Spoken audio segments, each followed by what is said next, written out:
Dios es bueno, amén. Dios nos da la fortaleza. A mis 25 años todavía Dios me sigue dando fuerzas para poder estar aquí, ¿verdad? Con ustedes ministrándole. Y esperamos pues que Dios nos permita seguirle alabando. Amén. Libro de Segunda de Samuel. Si usted abre su Biblia por ahí, va a encontrar una historia que posiblemente usted ya se sepa de memoria. Bien, Segunda de Samuel, el capítulo 11, verso 27, dice: y pasado el luto, envió David y la trajo a su casa, y fue ella su mujer, y le dio a luz un hijo.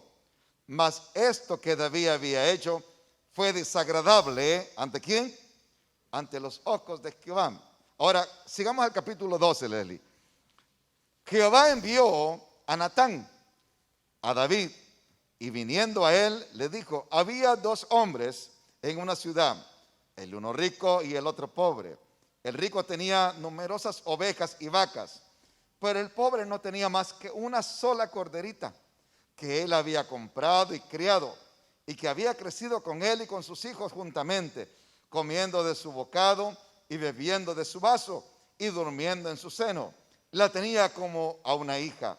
Y vino uno de camino, dice, y vino uno de camino al hombre rico, y éste no quiso tomar de sus ovejas ni de sus vacas para guisar para el caminante que había venido a él, sino que tomó la oveja de aquel hombre pobre y la preparó para aquel que había venido a él.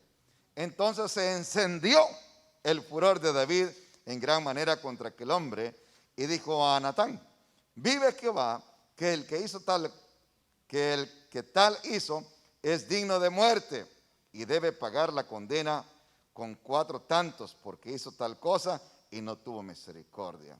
Entonces dijo Natán a David: tú eres aquel hombre. Así ha dicho Jehová, Dios de Israel: yo te ungí por rey sobre Israel, y te libré de la mano de Saúl, y te di la casa de tu señor, y las mujeres de tu señor en tu seno. Además te di la casa de Israel y de Judá, y si esto fuera poco, te habría añadido mucho más. ¿Por qué? Pues tuviste en poco la palabra de Jehová, haciendo lo malo delante de sus ojos. A Urías Eteo heriste a espada, y tomaste por mujer a su mujer, y a él lo mataste con la espada de los hijos de Amón. Por lo cual ahora no se apartará jamás de tu casa la espada, por cuanto me menospreciaste y tomaste la mujer de Urías Eteo para que fuese tu mujer. Así ha dicho Jehová: y aquí yo haré levantar el mal sobre ti de tu misma casa, y tomaré tus mujeres de delante de tus ojos, y las daré a tu prójimo, el cual yacerá con tus mujeres a la vista del sol. Porque tú lo hiciste en secreto, mas yo haré esto delante de todo Israel y a pleno sol. Entonces David dijo a Natán: pequé contra Jehová. Y Natán dijo a David: también Jehová me ha remitido tu pecado, no morirás. Mas por cuanto con este asunto hiciste blasfemar a los enemigos de Jehová, y el hijo que te ha nacido ciertamente morirá. Y Natán se volvió a su casa. Y Jehová hirió al niño que la mujer de Urías había dado a David, y enfermó gravemente. Entonces David rogó a Dios por el niño, y ayunó David, y entró en paso la noche y acostado en tierra. Y se levantaron los ancianos de su casa y fueron a él para hacerlo levantar de tierra. Y mas él no quiso ni comió con ellos pan. Y al 7º día murió el niño, y temían los siervos de David hacerle saber que el niño había muerto. Siendo entre así, cuando el niño aún vivía, le hablábamos y no quería oír nuestra voz. Cuando más se afligía, si le decimos que el niño, ¿cuánto más se afligirá si le decimos que el niño está muerto? Mas David, viendo a sus siervos hablar entre sí, entendió que el niño había muerto. Por lo que dijo David a sus siervos: ¿ha muerto el niño? Y ellos respondieron: ha muerto. Entonces David se levantó de tierra y se lavó y se ungió y cambió sus ropas, y entró a la casa de Jehová y adoró. Después vino a casa y pidió, y le pusieron pan y comió. Dejémoslo hasta ahí. Hay una historia que cuenta del pecado que hizo David. Estaba Urías, que era uno de los principales generales de Israel. El pueblo estaba en guerra. El pueblo estaba peleando. Y normalmente los ejércitos, cuando salen a pelear en aquel tiempo, el que siempre iba al frente era el rey. Y si usted lee la historia de David, David siempre estaba al frente. Siempre iba a la guerra. Pero David decidió quedarse. Y cuando se queda David paseándose en el reino, mientras su gente estaba en la guerra, dice que él vio una mujer que se llama Betsabé. Dice que la deseó. Y David vino y la mandó a traer, como era el rey, se acostó con ella. Después la mujer le manda a decir a David y le dice: hey, estoy embarazada. David pregunta: ¿de quién es esta mujer? Dijo: es uno de tus generales, de Urías. Entonces David, viendo cómo encubrir su pecado, manda a decirle al que estaba al frente del batallón o del ejército, le dice: ponme a Urías enfrente. Porque necesito que lo maten a Urías. Entonces, aquel hombre hace lo que le mandan, lo ponen al frente y al hombre lo matan. Le estoy acortando la historia. Cuando aquel hombre lo matan, entonces David manda y dice: bueno, ya se murió la mujer, ya pasó el luto. Usted lo leía en el 11:27, pasó el luto. Entonces, después que la mujer hizo luto por su marido, entonces lo manda, David dice: bueno, ya una mujer libre. Ahora la mando a traer para que sea mi esposa. Entonces ya David no tiene nada que encubrir. Está agarrando a una mujer que es viuda. La manda a traer, entonces empieza a vivir con ella y la hace reina. Ese pecado que David está encubriendo llega a la presencia de Dios y manda al profeta Natán a hablar con David. Cuando Natán llega, David no se imagina qué es lo que va a hacer Natán. Y empieza Natán a contar la historia de aquel hombre que tenía una simple ovejita y del hombre rico que tenía todas las que él quisiera. Y cuando David escucha la historia, David se enfurece y dice: ese hombre tiene que pagar hasta 4 veces, es un miserable. Quién sabe cuántas cosas la Biblia no nos dice que David dijo, ¿verdad? Quién sabe cuántas cosas habrá dicho David en contra, porque David se la llevaba de justo. Y empezó a decir tantas cosas: David merece la muerte y que hay que pagar. Y cuando Natán se regresa y le dice: oye, David, ese hombre eres tú. Y David que cae en shock y se da cuenta que su pecado había llegado a la presencia de Dios y que Dios se le estaba revelando. Cuando el pecado llega a la presencia de Dios y llega entonces Natán y le dice a David su pecado, y le dice las consecuencias de los pecados que acaba de cometer. Y le dice: la espada no se apartará de tu familia, tus mujeres te serán quitadas. Y empieza a decirle todas aquellas cosas. Y empieza a hablarle. David, en el capítulo 53 del libro de los Salmos, pero 51, hace algo que no nos lo dice acá. David reconoce que ha pecado contra Jehová. ¿Qué es lo que dice el Salmo 51:3? ¿Lo tenemos ahí? Dice: porque yo reconozco mis rebeliones y mi pecado está, ¿dónde dice? Delante de mí. Verso 4, síguele. Contra ti solo he pecado y he hecho lo malo. ¿Delante de quién? Para que sea reconocido justo en tu palabra. Dice: y tenido por puro en tu justicia. Síguele. He aquí, en maldad he sido formado y en pecado me concibió mi madre. Sigue. He aquí, tú amas la verdad en lo íntimo y en lo secreto me has hecho comprender sabiduría. Sigue. Purifícame con hisopo y seré limpio. Lávame y seré más blanco que ¿qué? Síguele. Hazme oír gozo y alegría y se recrearán los huesos que has abatido. Sigue. Esconde tu rostro de mis pecados y borra mis maldades. Sigue. Crea en mí, oh Dios. ¿Qué cosa? Un corazón limpio y renueva un espíritu recto dentro de mí. ¿Sigue? No me eches de delante de qué, y no quites de mí tu Santo Espíritu. David no está pidiendo, le dice: Señor, no me vayas a quitar las mujeres. Señor, quita la espada de muerte de mi casa. Señor, no me vayas a quitar todas estas bendiciones. Señor, no me vayas a quitar el reino. David no está diciendo: Señor, yo no quiero que me quites el reino. No quiero que me quites el poder que tiene. David está pidiendo algo que para David es más importante. Está pidiendo, número uno, que lo limpie de su pecado. Está reconociendo que ha fallado contra de Dios. Está reconociendo que necesita ser limpio. Y una cosa, lo principal que David clama y dice: Señor, renueva un espíritu recto dentro de mí. Y dice: Señor, no quites de mí tu Santo Espíritu.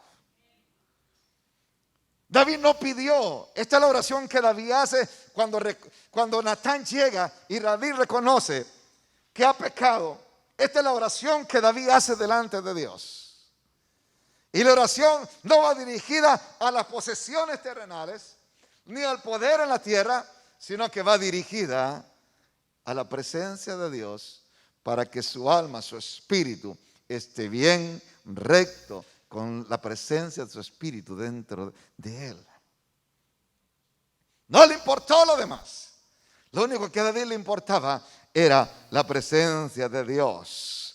¿Cuál era en sí la preocupación de David? Perder la presencia de aquel que lo había puesto en el lugar donde estaba. ¿Qué le pasaba a David? David recordaba lo que le había pasado a Saúl. ¿Qué le pasó a Saúl cuando pecó? Fracasó, maldijo, estuvo atormentado, andaba en temor Saúl. Saúl, una vez que pecó por su terquedad, empezó a hacer tantas locuras porque la presencia de Dios le había abandonado. Por eso es que David clama a Dios. Le dice: yo no quiero que me pase como a Saúl. Pero David no está pidiendo que no le pase que se le quiera quitar el reino. No, David está pidiendo que no le pase la misma situación espiritual que le pasó a Saúl. No lo dice. Claro que no lo dice. Pero en su interior está reconociendo que aunque esté en la posición de rey, pero sin la presencia de Dios es imposible seguir ocupando la posición que él tiene. Es imposible seguir en delante de la presencia de Dios con su pecado. Reconoce que el pecado que hay en él, el pecado que tiene encubierto, ha hecho que la presencia de Dios se aleje de él. Y aquí es donde cabemos muchas ocasiones, en los pecados ocultos. Pecados ocultos que nos llevan a perder la presencia de Dios. Aquellos pecados que nosotros quizás hacemos pequeños. Pero pecado es pecado delante de la presencia de Dios, no importa el tamaño. Y esos pecados son aquellos que nos llevan, aquellos pecados que cometemos en lo oculto, donde nadie nos ve, donde pensamos nosotros que estamos exentos de la visión de los demás, pero nunca nos fijamos que nunca estamos exentos de la visión de Dios. Y de un momento a otro empezamos a pensar y a ver nuestra vida y decimos: ¿qué nos está pasando? La Biblia dice que el que oculta su pecado no prosperará. Y David se acuerda de Saúl y dice: yo no quiero que me pase como a Saúl. Por eso David clamó y dijo: Señor, no quites de mí tu Santo Espíritu. ¿Qué sucede cuando nos deja la presencia de Dios? Un espíritu deprimido viene a nuestra vida, un espíritu melancólico. Saúl no quiso obedecer los mandamientos de Dios. Empezó Saúl, óigame, con sus cosas, empezó con tanta niñería. Saúl, cuando la presencia de Dios lo dejó por su terquedad, por su pecado, empezó a tener celos de David. Un jovencito de 17 años aproximadamente, empezó a tener celos de él, tanto que lo quería clavar con la lanza allá en el reinado. Empezó a tener celos de él cuando la gente empezó a decir: Saúl mató a 1000, pero David mató a sus 10,000. Empezó a tener celos. Un hombre alto, que dice la escritura que sobrepasaba a cualquiera de los hombres para arriba en Israel. Un hombre, óigame, fornido. El rey tenía miedo de un joven que tenía 17 años, pero que tenía la presencia de Dios. Un hombre que tenía una posición de reinado. Pero David tenía el reinado del Espíritu dentro de él. Empezó con un espíritu melancólico, un espíritu de desesperación, que empezó a decir, incluso Saúl decía: todos me han dejado, todos se han vuelto en contra mía, hasta mi hijo se ha vuelto en contra mía, se ha hecho a favor de mis enemigos para empezar una guerra contra de mí. Y empezó a ver tantas cosas, y empezó porque no había una guía dentro de él, no había un pensamiento recto, no había una rectitud en pensamiento, porque la guía del Espíritu Santo le estaba faltando. Saúl llegó a Gilgal a buscar voluntad de Dios. Cuando el Espíritu de Dios se va, y empezamos entonces a buscar la palabra de Dios, dice que llegó a Gilgal.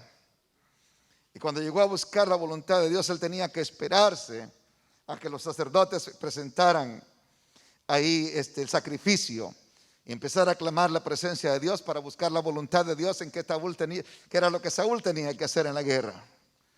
Pero cuando Saúl llega, dice que Saúl se desesperó porque no llegaba Samuel. Y entonces él empezó y ofreció los sacrificios. Él se adelantó, no quiso esperar. La desesperación para esperar en la palabra de Dios. Se desesperó, empezó a buscar, se desesperó. Cuando estamos, hermanos, que la presencia de Dios se va de nuestra vida, hacemos cada cosa que queremos adelantarnos antes de escuchar la palabra de Dios, creyendo que nosotros podemos hacer aquellas cosas que no nos son permitidas. No era permitido, aunque él era el rey, hacer el trabajo de los sacerdotes. Pero él se tomó la libertad en su desesperación, en su angustia, qué sé yo, de no escuchar palabra de Dios. Y en su desesperación de no tener guía, él empezó a hacer las cosas por sí mismo, queriendo hacer bajar la presencia de Dios y escuchar la presencia de Dios cuando no le tocaba a él hacerlo. Cuando nosotros andamos, hermanos, que el Espíritu Santo nos ha dejado tranquilos, por decir así, y la presencia de Dios se ha apartado de nosotros, empezamos nosotros a hacer muchas cosas en nuestra propia carne. Empezamos a ofrecer sacrificios en la carne. Empezamos a llevar nuestra vida que no está santificada delante de la presencia de Dios, a querer ofrecer sacrificios delante de Dios, cuando no nos toca a nosotros hacer muchas cosas. Y lo primero que hay que hacer es purificarse. Cuando andamos, hermanos, que la presencia de Dios se ha apartado de nuestra vida, entonces nuestra vida no tiene una guía y no tiene una espera en el Señor, sino que nos adelantamos nosotros a los designios de Dios, a hacer lo que nosotros pensamos que es lo más correcto. Decidimos por nosotros mismos en vez de esperar con paciencia a la palabra de Dios. ¿Qué decisiones hemos tomado nosotros que ha hecho que hemos dado a notar que la presencia de Dios falta? 1 Samuel 13:14, ¿qué dice, mija?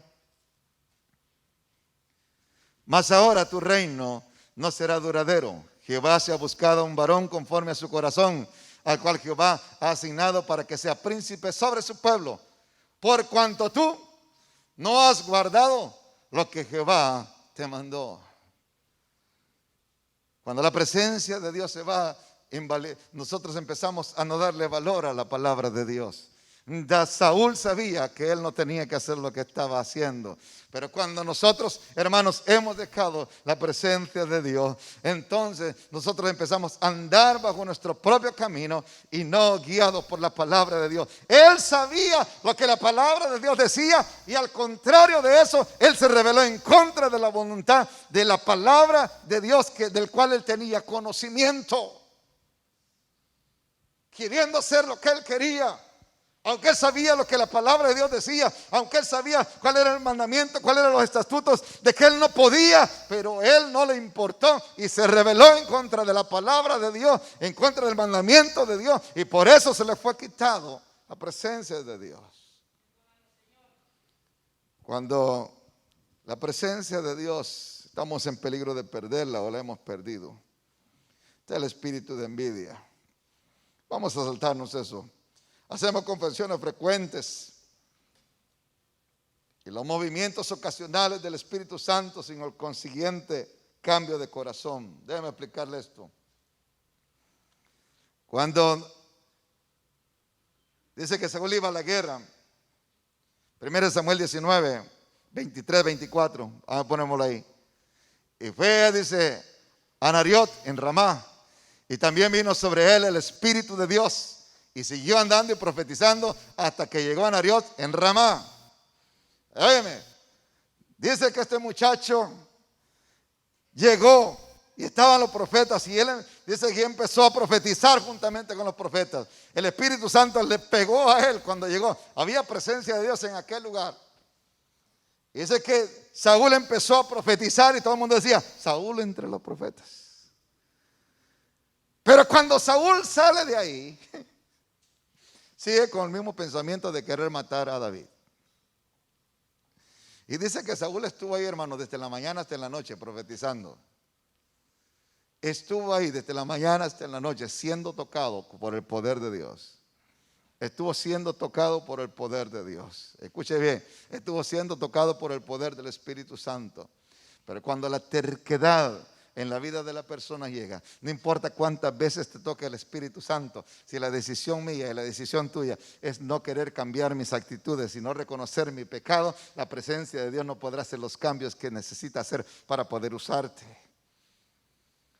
Y seguiremos siendo tocados, y seguirán habiendo cultos de avivamiento, y seguirán viniendo muchos predicadores y evangelistas poniendo manos, caeremos al piso, rodaremos, y ahí saltaremos y correremos, y haremos tantas cosas, porque el poder de Dios, óigame, si la presencia de Dios, dice la Biblia que tiembla la tierra, y cuando la presencia de Dios se mueve en su templo, se mueve en su iglesia, y la presencia de Dios cae, óigame, cae sobre todos, pero eso no quiere decir que todos han cambiado. No es como caigas, decía un hermano, sino como te levantes. No es que tanto vueles, es como aterrices. No es como salir, no es como estés acá adentro, sino es que cómo salimos y cómo caminamos después de lo que hemos recibido. Y Saúl seguía con la misma terquedad. Hay confesiones frecuentes. Confesamos a cada rato, Señor, pequé, pero nuestra vida no cambia. Son confesiones falsas, son confesiones de boca, pero no de corazón. Cuando las confesiones de pecado se hacen de corazón, hay cambios. Y no solamente cambios internos, hay cambios externos. Porque de la abundancia del corazón habla la boca. De la abundancia de lo que hay en el corazón es lo que mi cuerpo también hace. De la abundancia de mi corazón, si Dios habita y Él reina en mi vida, mi pensamiento, dice el libro de Romanos, cambia a una manera diferente de pensar conforme al pensamiento de Dios. Por lo tanto, mi actitud, mi corazón, todo lo que yo hago tiene que cambiar. Saúl no cambió. Quería seguir cortándole la cabeza a David. No hubo un cambio en su vida. Cuando la presencia de Dios está yendo de nuestra vida, hermano, empieza a volvernos el corazón más duro. Se empieza a volver el corazón duro. Porque no arrodillamos y lloramos todo lo que queremos, pero nuestro corazón se niega a cambiar. Mi vida se niega a cambiar. No cambió. Se endurecía cada día más. Se acercó al fuego de Dios en medio de la gente santa. Lo golpeó el Espíritu de Dios todo el día y toda la noche, pero no cambió. Para un avivamiento, mi hermano, hay que estar dispuestos a cambiar. Para un avivamiento hay que estar dispuestos a cambiar, iglesia. Para un avivamiento se necesita un cambio de vida. Dios nos da muestra de que Él quiere usarnos. Cuando Saúl sintió ese toque y haber estado profetizando con los profetas desde la mañana hasta la tarde, óigame, era una muestra de que Dios todavía también tenía amor por Saúl. Pero Saúl no reconoció y no quiso cambiar. Ya había sido apartado. Cuando nosotros sentimos la presencia del Espíritu Santo y sabemos que hemos fallado a Dios y que tenemos pecado y que la presencia de Dios nos toca y empezamos a llorar y sentimos un remordimiento acá dentro de nosotros y empezamos a pedirle perdón a Dios, es la muestra del amor de Dios y la misericordia que todavía nos ama y que está esperando que volvamos nuestro corazón a Él. Cuando usted sienta la presencia de Dios y sabe que no ha hecho lo correcto delante de Dios, Y sabe usted que no es merecedor de lo que está sucediendo. Y que usted sabe que solamente por el amor de Dios. Es una muestra del amor de Dios diciéndonos: hijo, todavía estoy esperando que vuelvas a mis brazos. Todavía te estoy esperando. Te estoy mostrando que todavía puedo usarte. Te estoy mostrando que todavía puedo llenarte de mi presencia. Te estoy mostrando que si tan solo te niegas a ti un poco y reconoces tu pecado y puedes cambiar tu forma de vida y vuelves tu corazón a mí, yo te puedo volver a usar.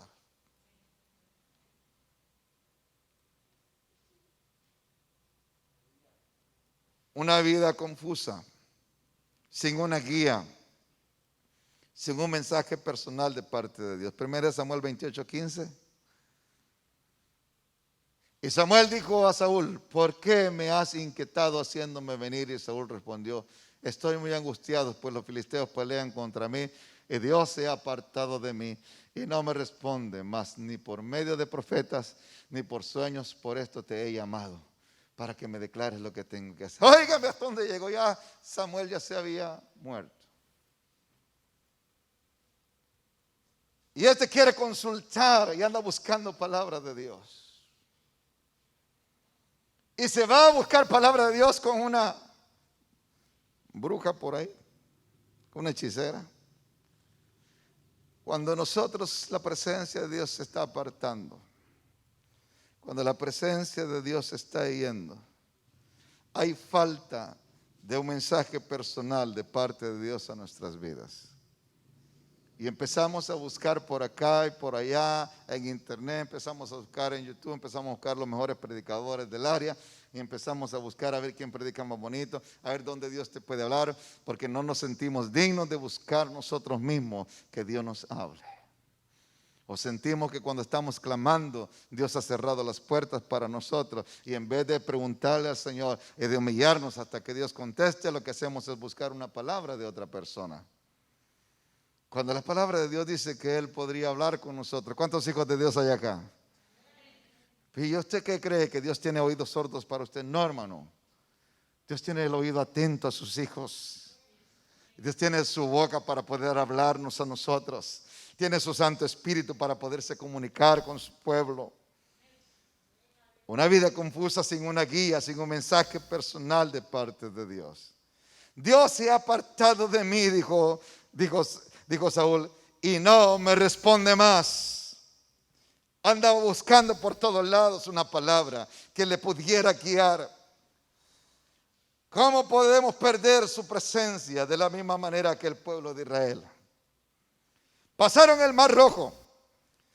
Y cuando pasaron empezaron a cantar y echó a la mar los que nos perseguían, jinete y caballos, se echó a la mar y y empezaron a danzar María, aquellas mujeres, y empezaron a hacer fiesta, ¿verdad? Y empezaron a hacerles promesas a Dios. Prometieron darle una habitación a Dios en su corazón, un lugar en su corazón para guardar su presencia, para guardar sus mandamientos.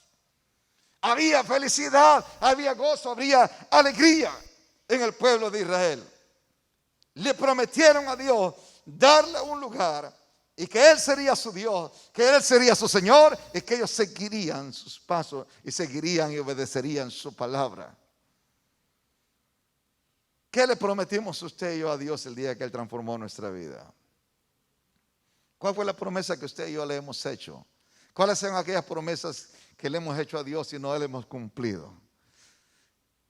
Pero hay una promesa muy especial, el que le hemos entregado nuestro corazón a Dios. ¿Cuántos de nosotros en realidad le hemos entregado el corazón a Dios? Y si lo hemos entregado, en realidad Dios está habitando ahí. ¿Cuántos de nosotros le hicimos la promesa de servirle? Muchos dicen: Señor, si me sanas de esta enfermedad, te voy a servir. Y una vez sanado, ya se olvidan de Dios. Señor, si me sacas de este problema, ya te prometo. Y empezamos a prometer tantas cosas. Y dice el Señor: ¿y dónde está la promesa? Tantas cosas que hace una persona cuando empieza a dejar la presencia de Dios. Empezamos a perderla porque Dios no tiene un lugar donde Él pueda morar. Se pierde porque no se suple un lugar para poderla mantener. no hay un lugar que pueda mantener, no hay un lugar donde él pueda quedarse. Por lo tanto, él llega, toca la puerta, y cuando mira el corazón y mira que no hay lugar para él pasa de paso. Si Dios viniera esta hermosa tarde a tocar nuestro corazón, hey, yo necesito manifestarme en tu vida para hacer la obra. Necesito manifestarme en tu vida, necesito hacer algunos cambios en tu vida porque quiero que hagas algo. Tengo un ministerio especial para tu vida. Necesito que hagas esto, necesito que hagas esto otro, pero necesito que me hagas espacio. ¿En cuántos de nosotros Dios encontraría espacio para Él poder morar y manifestarse? ¿Cuántos de nosotros tenemos espacio para Dios? ¿Cuántos de nosotros tenemos un espacio, un pequeño espacio dentro del corazón? ¿Qué le prometimos a Dios? ¿Por qué se pierde la presencia de Dios? Por la indiferencia. Cuando Moisés subió al monte, donde le dieron las tablas de los mandamientos, dice que el pueblo se quedó abajo. Y ahí estaba Aarón, ¿verdad? Que Aarón le dio mucho miedo. Y cuando vieron que Moisés se tardaba mucho, óigame, Dios hablando con Moisés en el monte. Usted mira los libros de geografía, el monte donde estaba Moisés no era muy alto. No son muy altos. Y dice que la presencia de Dios bajó a hablar con Moisés.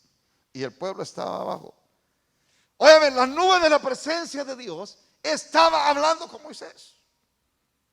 Y el pueblo estaba abajo. Y el pueblo se impacientó porque Moisés no bajaba. Pero miraban la presencia de Dios que estaba hablando con Moisés. Pero ahí dice que ellos empezaron a decir, hey, Moisés ya tarda mucho. Vamos a hacernos nosotros un ídolo. Vamos a hacernos un Dios. Y empezaron ellos a ser indiferentes a lo que estaba sucediendo en el monte, por querer hacer algo que ellos pudieran ver, algo que ellos mismos crearon, para ellos mismos poder adorar. La indiferencia a lo que Dios hace o a lo que Dios quiere hacer, hace que su presencia se aleje de nosotros. Hace que perdamos la presencia de Dios, porque la indiferencia es una falta de amor y de interés hacia quien es Él. Cuando estamos adorando y glorificando a Dios y vemos que su presencia se mueve y yo soy indiferente, eso hace que la presencia de Dios se aleje. Eso hace que pierda su presencia, porque me muestra en realidad el valor que su presencia tiene para mi vida. ¿Cuál es el valor de la presencia de Dios en nosotros? Para nosotros. ¿Cuál es el valor de la presencia de Dios para mí? ¿Cuál es el valor de la presencia de Dios para usted? El pueblo no le importó lo que estaba sucediendo arriba, aunque podían sentir, aunque podían sentir que el monte se movía. Ellos lo que quisieron es hacer algo por ellos mismos. Empezaron a hacer sus propios dioses. Muchas veces, hermano, nuestra indiferencia nos lleva a hacer nuestros propios dioses y a hacer nuestras propias cosas en las cuales estamos satisfechos.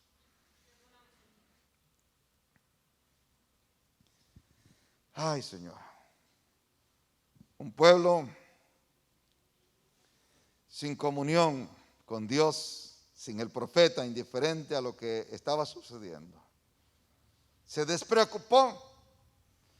No había la voz del profeta, no estaba Moisés, por lo tanto, hicieron lo que quisieron. Necesitamos recobrar la presencia de Dios. Alguien dígame.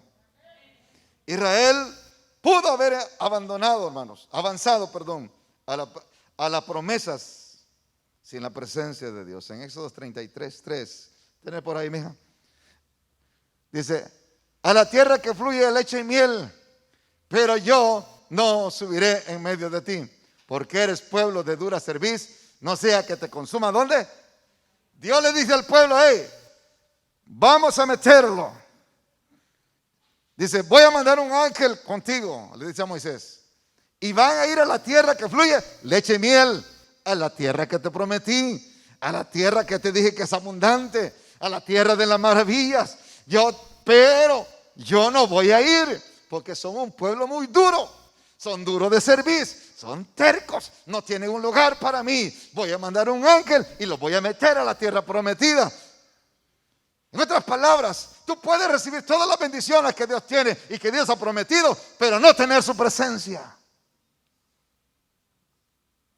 El pueblo podía haber entrado a la tierra prometida con la ayuda de un ángel que Dios le mandaba al pueblo, sin tener la presencia de Dios.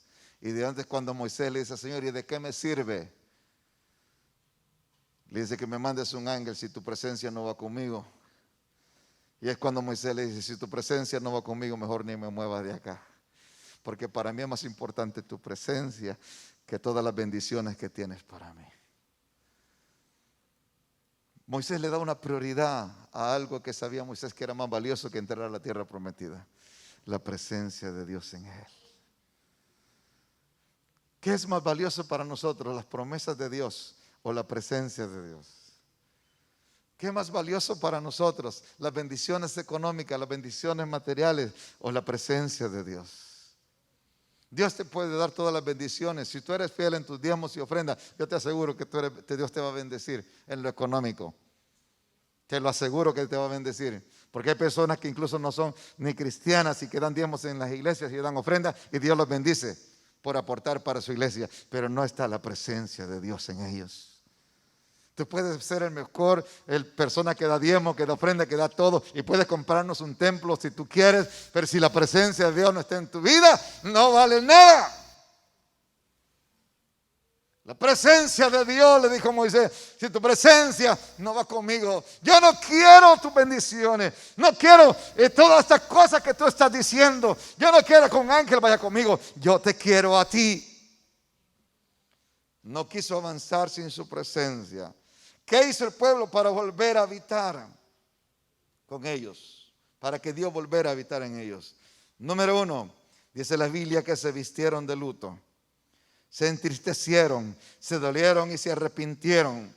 Cuando dice la Biblia que se pusieron de luto, cuando supieron que la presencia de Dios no iba a ir con ellos, dice que el pueblo se entristeció. Dice que se puso de luto el pueblo. Estar de luto significa vestirse de luto. Es tener pena, tener dolor por lo que está sucediendo. Una de las primeras cosas que el pueblo empezó a hacer en ese momento, empezó a sentir dolor. Algo sucedió en su corazón. Empezaron a sentir dolor. Se vistieron de luto en una muestra de que hay dolor por lo que está sucediendo. Empezaron a tomar una acción no solamente mental, no solamente dentro de ellos, sino que actuaron y empezaron a poner sus cuerpos en una actitud en la cual Dios pudiera ver en ellos, que no solamente era dentro de ellos, sino que estaban reflejando que había dolor porque su presencia no estaba, porque su presencia no iba a ir.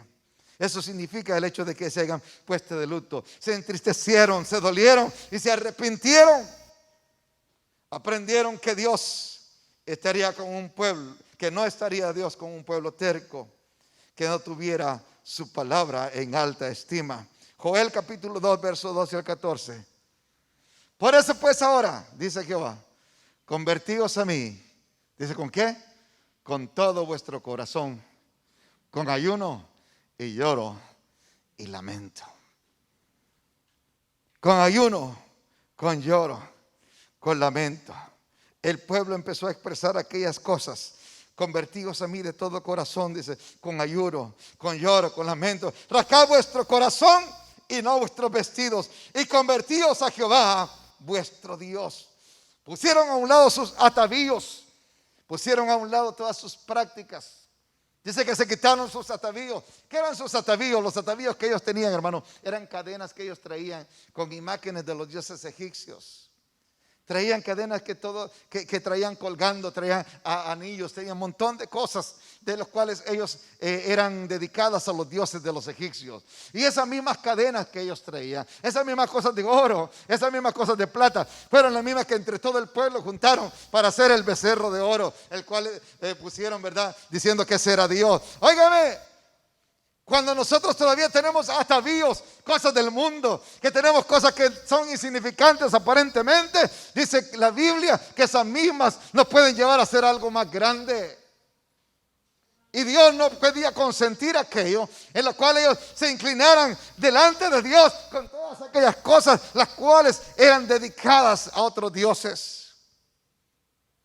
Se arrodillaban delante de la presencia de Dios y al mismo tiempo tenían los dioses en sus dedos, tenían los dioses colgando y al mismo tiempo que hacían oración a Dios, al mismo tiempo su corazón estaba con aquellos dioses los cuales tenían ellos en sus cuerpos. Y esos dioses que ellos tenían eran abominación delante de la presencia de Dios. Que se quitaron sus atavíos, se pusieron de luto, se dolieron, se pusieron en ayuno para buscar nuevamente la presencia de Dios. Entonces Dios respondió. Entonces fue cuando Moisés levantó una tienda fuera del campamento, una habitación, un lugar especial para que habitara su presencia. Póngase de pie. Gracias por habernos acompañado el día de hoy. Esperamos que este tiempo haya sido de bendición para usted y su familia. Si les gustaría saber más acerca de nuestro ministerio o si necesita oración, nos puede visitar en www.semilea.com o escríbanos a info@plenosemilea.com. Por último, si les gustaría conectarse con nosotros a través de nuestras redes sociales, los links van a estar en la descripción del video. Dios les bendiga y los esperamos en la próxima transmisión.